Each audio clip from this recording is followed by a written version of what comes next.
महोदय, मैं आपका बहुत आभारी हूँ कि आपने मुझे यहाँ अपने विचार व्यक्त करने का अवसर प्रदान किया है। मैं जो बिल यहाँ पर लाया हूँ वह अति महत्वपूर्ण है। उसको देखकर आपको पता चलेगा कि किस प्रकार से आज गरीब लोगों का शोषण हो रहा है। मुझे प्रसन्नता होगी कि उस समस्या का निराकरण भी इस बिल में मौजूद है। मैं आपको एक बात और बताना चाहता हूँ कि अभी जो पीने के पानी के लिए जो नल कनेक्शन दिए गए हैं उसमें भी गरीबों के साथ न्याय नहीं किया गया है। आंशिक रूप से संपन्न लोगों को तो एक एक कनेक्शन के स्थान पर दो दो कनेक्शन दिए जाते हैं और गरीब तबकों की पूरी बस्ती में सिर्फ एक नल लगा दिया जाता है। इससे उनकी पानी की पूर्ति भी नहीं हो पाती है। इसमें भी भेदभाव करना हमारी सरकार की एक खामी है। इसे दूर किया जाना चाहिए।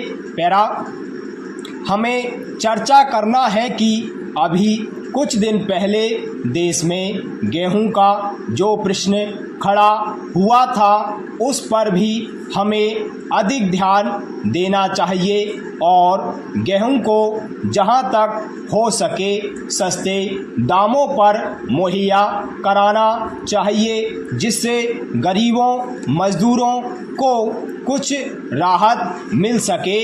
पैरा श्रीमान जी, मैं एक और दूसरी बात आपको बतलाना चाहता हूँ और वह यह है कि सारे देश में एक ऐसा समान कानून बनाया जाए जिससे कि जो बड़े बड़े व्यापारी हैं वे लोग रोज़मर्रा की चीज़ों को गेहूं, चावल, तेल आदि को जमा करके रख लेते हैं। फिर जब भुखमरी तथा अनाज की कमी होती है तो वे लोग मुँह मांगे दामों पर यानी कि ज़्यादा भावों में गल्ले को बेचते हैं। मेरा निवेदन है कि ऐसे लोगों के खिलाफ सरकार क्या कार्यवाही करती है। मेरे मुताबिक तो उन्हें कड़ी सज़ा देनी चाहिए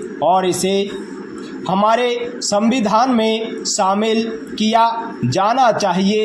यदि आपको ऐसा करना है तो सबसे पहले हमें अपने भीतर झांककर हृदय पवित्र करना होगा और हम सब लोगों को मिलजुल कर यह कार्य करना होगा।